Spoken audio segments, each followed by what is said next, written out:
तो सुना आपने, मुख्यमंत्री शिवराज सिंह चौहान ने आह्वान किया कि सब साथ आएं, और किस तरह से सब साथ आएंगे तो न केवल आंगनबाड़ी में उन बच्चों का विकास होगा बल्कि समाज का भी विकास होगा। रुक करते हैं कुछ और खबरों का। इस वक्त जो बड़ी खबर आ रही है उससे आपको रूबरू करा देते हैं। आपको बता दें, इस वक्त खबर हमें मिल रही है भोपाल से। निकाय चुनाव के नए अध्यादेश को हरी झंडी मिल गई है। राज्यपाल ने अध्यादेश को हरी झंडी दिखा दी है। प्रत्यक्ष प्रणाली से महापौर के चुनाव होंगे। नगर पालिका अध्यक्ष को पार्षद चुनेंगे। तो निकाय चुनाव को लेकर लगातार इस अध्यादेश को लेकर संशय की स्थिति बनी हुई थी कि आखिर चुनाव प्रत्यक्ष प्रणाली से होंगे या अप्रत्यक्ष प्रणाली से होंगे, खासतौर पर नगर पालिका अध्यक्ष के चुनाव। और अब इसको राज्यपाल ने हरी झंडी दे दी है। प्रत्यक्ष प्रणाली से होंगे महापौर के चुनाव। प्रत्यक्ष प्रणाली से होंगे महापौर के चुनाव।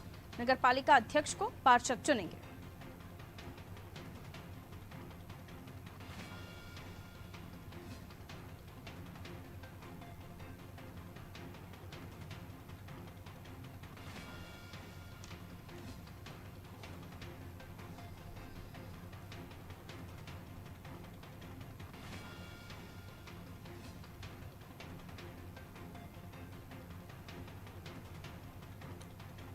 तो भोपाल से खबर आपको बता रहे हैं, जहां निकाय चुनाव को लेकर नए अध्यादेश को हरी झंडी मिल गई है। राज्यपाल ने अध्यादेश को हरी झंडी दी है।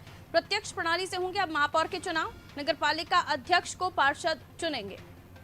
असमंजस की स्थिति थी इस फैसले को, इस निर्णय को लेकर कि प्रत्यक्ष होगा या अप्रत्यक्ष होगा महापौर नगर पालिका अध्यक्ष का चुनाव, लेकिन अब स्थिति इस पर साफ हो गई है, जिसके बाद नए अध्यादेश को राज्यपाल ने हरी झंडी दे दी है। प्रत्यक्ष प्रणाली से महापौर के चुनाव होंगे। नगर पालिका अध्यक्ष को पार्षद ही चुनेंगे।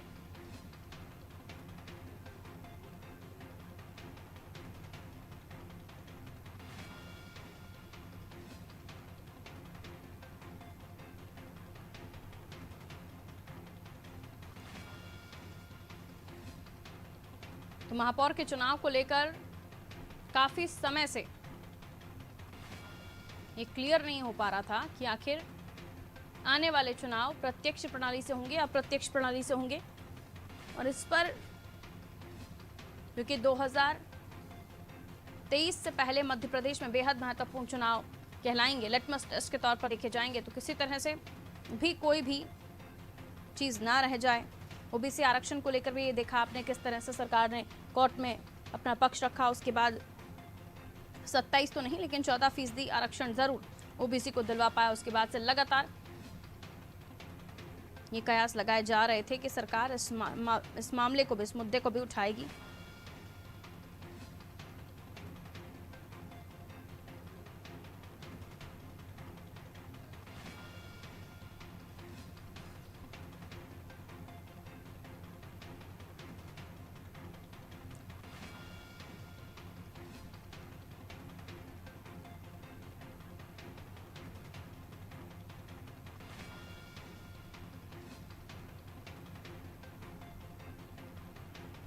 महापौर का चुनाव प्रत्यक्ष प्रणाली से होगा, यानी डायरेक्ट जनता अब अपने महापौर को चुन सकेगी।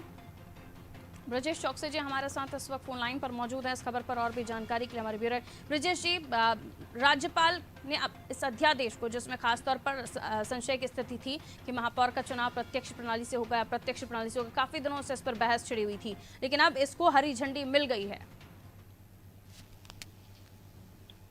देखिए पारुल, हरी झंडी मिल गई है। जिस तरह से बात की जा रही थी कि कांग्रेस का शुरू से ही मामला मांग थी कि वो अप्रत्यक्ष तरीके से चुनाव कराना चाहते थे। कांग्रेस ने बाकायदा अध्यादेश लेकर आए थे, लेकिन उस समय बीजेपी विपक्ष में थी जो लगातार उसका विरोध कर रही थी कि किस तरह से प्रत्यक्ष प्रणाली से गड़बड़ियां होती हैं और जो पार्षद होते हैं जो उनकी सुनवाई नहीं होती है, इस तरह के आरोप लगाए गए थे।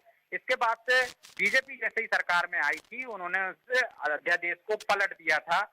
बीजेपी शुरू से ही कहती रही है कि वो प्रत्यक्ष प्रणाली से चुनाव कराना चाहती, चाहे विधानसभा वो अध्यक्ष का मामला हो, चाहे नगर निगम महापौर का मामला हो, चाहे नगर पालिका अध्यक्ष का मामला हो, दोनों अप्रत्यक्ष तरीके से कराने की बात बीजेपी की हमेशा विरोध करती रही और कांग्रेस का पक्ष लेती रही थी। लेकिन अब उल्टा हो रहा है। देखिए आप, कि प्रत्यक्ष प्रणाली को आज राज्यपाल ने मंजूरी दे दी है, लेकिन वो सिर्फ नगरीय निकायों में होगा, महापौर का चुनाव होगा और जो अध्यक्ष का होगा नगर पालिकाओं में और जनपदों में उसका अप्रत्यक्ष तरीके से होगा।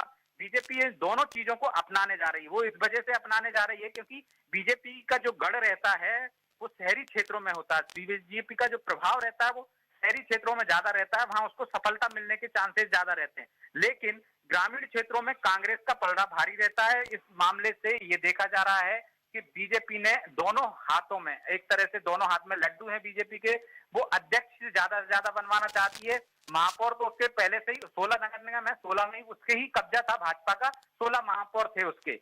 लेकिन अब इससे उसको डबल फायदा होगा। अध्यक्ष भी उसके ज्यादा से ज्यादा नगर पालिका में हो जाएंगे, जनपद पंचायतों में हो जाएंगे, क्योंकि वहां पे पार्षद चुनेंगे और पार्षदों को प्रभावित किया जा सकता है। जो सत्ताधारी दल रहता है, चाहे हमने देखा है कि चाहे पड़ोसी राज्य छत्तीसगढ़ हो, वहां ज्यादा से ज्यादा निकायों पर, पंचायतों पर कब्जा कांग्रेस का रहा, क्योंकि वहां पे अप्रत्यक्ष तरीके से चुनाव कराए गए थे। तो अप्रत्यक्ष तरीके से सत्ताधारी दल को हमेशा फायदा रहता है। इसी का फायदा उठाने के लिए ये प्रणाली लागू की गई है और आज बाकायदा इसको राज्यपाल ने अध्यादेश को मंजूरी दे दी है। तो नगर पंचायतों का और नगर पालिकाओं का चुनाव जो होगा वो अप्रत्यक्ष तरीके से होगा, नगर निगम का चुनाव जो होगा प्रत्यक्ष तरीके से होगा। सीधे जनता महापौर को चुनेगी और पंचायतों में, नगर पालिकाओं में पार्षद अध्यक्ष को चुनेंगे। पारुल। बिल्कुल, बहुत शुक्रिया ब्रजेश जी जानकारी देने के लिए। तो स्थिति एकदम साफ हो गई है, जिसको लेकर संशय की स्थिति बनी हुई थी और इस पर सियासत भी कही हुई थी। आपको बता दें, कांग्रेस कार्यकाल में कांग्रेस ने इस प्रोसेस को, यानी महापौर चुनने की जो प्रक्रिया है उसको अप्रत्यक्ष करने के लिए अध्यादेश लाया था, लेकिन और बीजेपी उस वक्त विपक्ष में थी, बीजेपी उसका विरोध करती थी। अब बीजेपी से प्रत्यक्ष प्रणाली हमें लेकर आने के लिए जद्दोजहद में लगी हुई थी, जिसके बाद राज्यपाल ने पहले तो अध्यादेश वापस लौटा दिया था, लेकिन उसके बाद अब जब दोबारा ये अध्यादेश राज्यपाल के पास पहुंचा है तो अब इसको हरी झंडी मिल गई है। यानी अब महापौर और नगर पालिका अध्यक्ष का जो चुनाव है वो प्रत्यक्ष प्रणाली से होगा।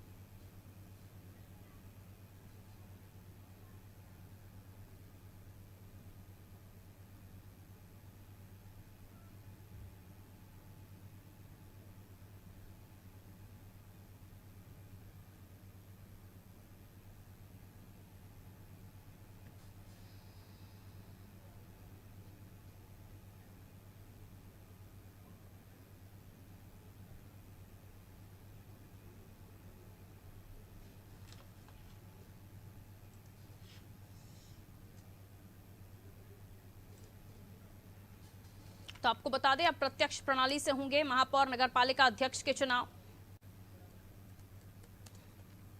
राज्यपाल ने इस अध्यादेश को हरी झंडी दे दी है।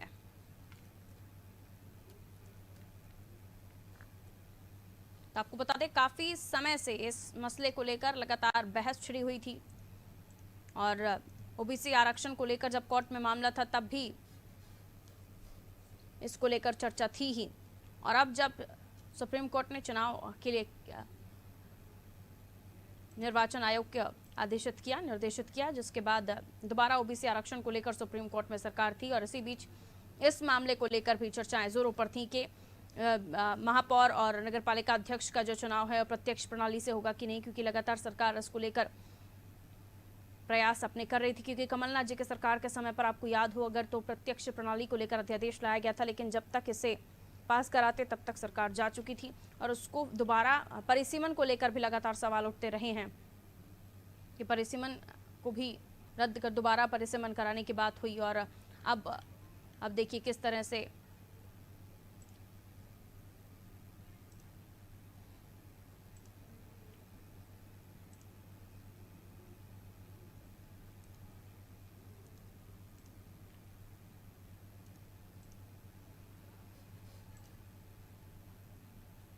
महापौर और अध्यक्षों के चुनाव जो है वो प्रत्यक्ष प्रणाली से कराने पर असमंजस की स्थिति बनी हुई थी, लेकिन अब राज्यपाल के पास जब अध्यादेश पहुंचा उसे मंजूरी मिल गई है, हरी झंडी दिखा दी गई है। तो अभी ये स्थिति साफ है कि कम से कम महापौर और नगरपालिका अध्यक्षों के जो चुनाव हैं वो प्रत्यक्ष प्रणाली से होंगे। और इसको लेकर कल भी जब गृह मंत्री जी से सवाल पूछा गया था तो उन्होंने कहा था फिलहाल दोबारा कोई अध्यादेश नहीं भेजा गया है। हालांकि अब यह अध्यादेश को लेकर स्थिति साफ है और अब खबरें ये भी हैं कि अब तक जरूर नकारा जा रहा था लेकिन अब इसे हरी झंडी मिल गई है। नगरीय निकाय चुनाव को लेकर प्रत्यक्ष अप्रत्यक्ष प्रणाली के बीच सरकार उलझती हुई दिखाई दे रही थी।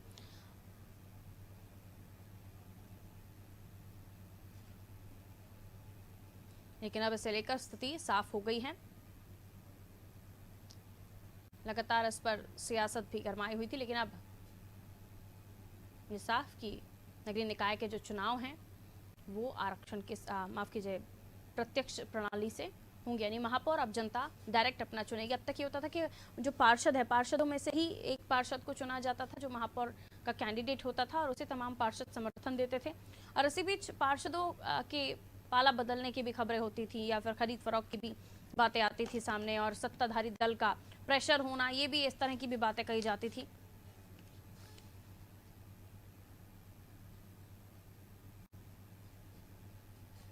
और चलिए इस खबर पर हम और भी बातचीत कर लेते हैं। ब्रजेश चौकसी जी हमारे साथ बने हुए हैं, हम इस खबर पर और भी जानकारी देंगे। ब्रजेश जी, जाहिर है निकाय चुनाव को लेकर जिस तरह से असमंजस की स्थिति थी अब वो साफ होती हुई नजर आ रही है। प्रत्यक्ष प्रणाली से महापौर नगरीय निकाय चुनाव में महापौर का जो चयन होगा वो होगा। इससे पहले जो प्रोसेस बताया जा रहा था यानी अप्रत्यक्ष प्रणाली से चुनाव होना, जिसमें ये खबरें थी कि कुछ ऐसी भी चीजें हो सकती हैं जो लोकतांत्रिक ना हो, लेकिन अब स्थिति साफ हो चुकी है। अब इसके बाद भी कोई अड़चन देख रहे हैं क्या आप? मुझे लगता है जितने भी बादल छाए हुए थे पारुल, वो छट चुके हैं क्योंकि कोर्ट इसमें आगे आ गया है और कोर्ट ने निर्देश दिए हैं कि आपको जून से पहले चुनाव कराना है। तो अब निर्वाचन आयोग के पास पाले में गेंद है, एक तरह से उसको कोर्ट के दिशा निर्देश अनुसार तय समय में ये चुनाव कराने होंगे। सरकार को जो करना था, आरक्षण की प्रक्रिया हम देख रहे हैं वो लगातार जारी है और हो चुकी है। भोपाल का आरक्षण हो गया है, नगर निगम का आरक्षण हो गया है और पंचायतों का भी आरक्षण हो। क्योंकि बारिश आने वाली है तो पंचायतों के चुनाव आयोग चाहता है कि पहले करा दिए जाएं क्योंकि बाढ़ के हालात रहते हैं। ग्रामीण क्षेत्रों में हम देखते हैं कि रास्ते अवरुद्ध हो जाते हैं, बारिश की वजह से नदी नाले उफान पर आ जाते हैं, तो इससे मतदान प्रभावित हो सकता है। इसलिए कोशिश है चुनाव आयोग की, राज्य निर्वाचन आयोग की, कि वो पहले पंचायतों के चुनाव करा लिया जाए, इसके बाद नगरों के चुनाव कराए जाए, महापौरों के चुनाव कराए जाए। महापौर के चुनाव इसलिए देरी से कराने की विचार चल रहा है, हालांकि अभी 29 को ये कहा जा रहा है कि आचार संहिता लग सकती है। इसके बाद बाकायदा एक टाइम टेबल आएगा जिसमें तय होगा कि 2 चरण में चुनाव कराना चाहता है चुनाव आयोग या फिर 3 चरणों में चुनाव कराना। आमतौर पर 2 चरण में तो निश्चित तौर पर होना ही है चुनाव, क्योंकि एक चरण में संभव नहीं है कि फोर्स की भी आपको उतनी जरूरत होती है, उतने बल की भी जरूरत होती है। इस वजह से 2 चरण से ज्यादा भी हो सकते हैं। बारिश का दौर शुरू हो गया, प्री मानसून शुरू हो गया है, तो इस वजह से उम्मीद है कि 2 चरणों में करा सकते हैं। एक पहले चरण में ग्रामीण क्षेत्रों के चुनाव हो जाए और दूसरे चरण में शहरी क्षेत्रों के चुनाव हो जाए। रही बात अब किसी तरह की अड़चन की, तो मुझे लगता है कि अब अड़चन नहीं है। एक तरह से कांग्रेस जरूर सवाल उठा रही है, पहले भी सवाल उठाती रही। इन्हीं अड़चनों की वजह से, इन्हीं सियासत की वजह से हम देख रहे हैं कि 2 से 3 साल देरी से चुनाव हो रहे हैं। नगर सरकारों का चयन नहीं हो पाया, जिसका खामियाजा जनता को भुगतना पड़ा। जब पार्षद नहीं है, महापौर नहीं है, जिला पंचायतों में अध्यक्ष नहीं है, नगर पालिका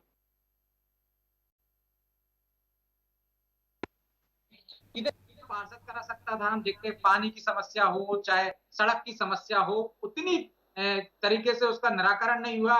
चाहे नदी नाले साफ होने की बात हो, अब जब जितनी बारिश आएगी तो आप देखेंगे कि नाले साफ नहीं होने की वजह से किस तरह से शहरों में पानी भर जाता है। ये काम पार्षद प्राथमिकता से करवाते हैं, महापौर प्राथमिकता से करवाते हैं। उसकी वजह है कि उनको हर 5 साल में परीक्षा देना पड़ती है, हर 5 साल में जनता के बीच जाना पड़ता है, तो वो जनता के प्रति जवाबदेह होते हैं और अधिकारी जवाबदेह नहीं होते। अधिकारी एक बार नौकरी में आ गया तो वो रिटायरमेंट उसकी उम्र पूरी करने 60 साल के बाद ही होता है। तो आप देखिए अधिकारी एसी कमरों में बैठ के आराम फरमाते रहते हैं, उतनी बेहतर तरीके से काम नहीं करते। चुनिंदा अफसरों को छोड़ दिया जाए, लेकिन जनता के बीच पार्षद रहते हैं, पार्षदों को विरोध भी झेलना पड़ता है, उनके घर के सामने धरना भी हो जाता है, तो इस कारण उनको ज्यादा मेहनत करना पड़ती है और ज्यादा जवाबदेही के साथ काम करना पड़ता है। तो ये खामियाजा लोगों ने भुगता है।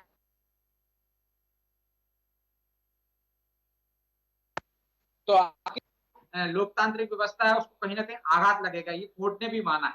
तो मुझे नहीं लगता कि अब कोई अड़चन है, अब चुनाव जल्द से जल्द हो जाएंगे और जो तय हो गया है, आज अध्यादेश पास हो गया है, राज्यपाल ने उसे मंजूरी दे दी है, तो साफ है कि आपको नगरों का चुनाव, जो महापौर का चुनाव सीधे जनता करेगी। जो मतदाता है वो तय करेंगे कि उनका महापौर कौन होना चाहिए।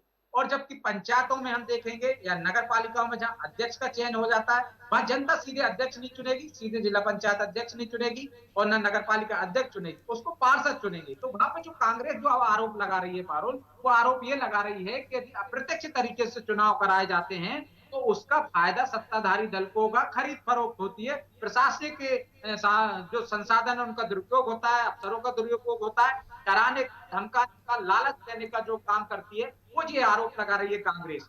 लेकिन सवाल ये खड़ा होता है कि जब आज को कांग्रेस आरोप लगा रही है कि सरकार ये सब हथकंडे अपनाएगी, तो वो भी जब 2018 में सत्ता में आई थी, वो इन्हीं हथकंडों से क्या नगर सरकारों पर कब्जा करना चाहती थी, इन्हीं हथकंडों से क्या वो नगर पालिकाओं पर कब्जा करना चाहती थी, क्योंकि उसने तो बाकायदा अध्यादेश पास ही नहीं किया, बल्कि एक्ट बना दिया है विधानसभा के माध्यम से कि अप्रत्यक्ष तरीके से ही चुनाव होंगे। जबकि पिछले 15 सालों से लगातार हम देख रहे हैं कि जनता सीधे अध्यक्ष चुन रही थी, जनता सीधे महापौर चुन रही थी। उसके फायदे भी हैं और नुकसान भी है।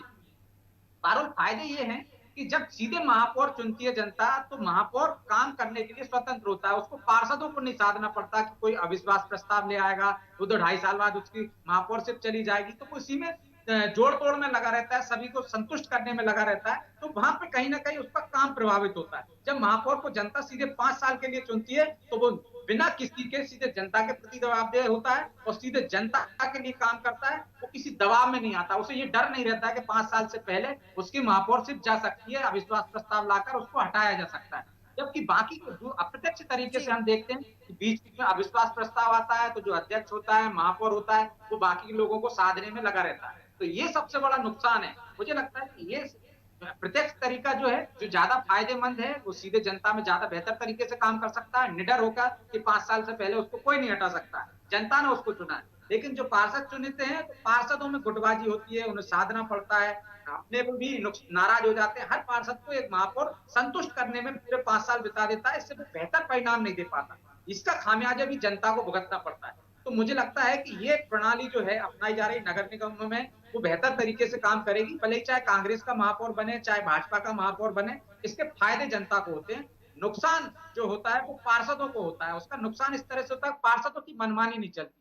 महापौर ये आरोप लगते रहते हैं महापौर पर कि वो पार्षदों की सुनवाई नहीं करते, पार्षदों के काम नहीं करते, ये एक वजह रहती है। तो मुझे लगता है कि अब जो तस्वीर साफ हो गई है कि आपको नगर पालिकाओं में, ग्राम पंचायतों में आपको पार्षदों को चुनना है, तो वह पार्षद ज्यादा पावरफुल हो बिल्कुल, अब जाएंगे, यानी अध्यक्ष प्रत्यक्ष कमजोर हो प्रणाली से जाएंगे। चुनाव होंगे, जिसको लेकर अब कहीं ना कहीं हरी झंडी भी मिल ही गई है।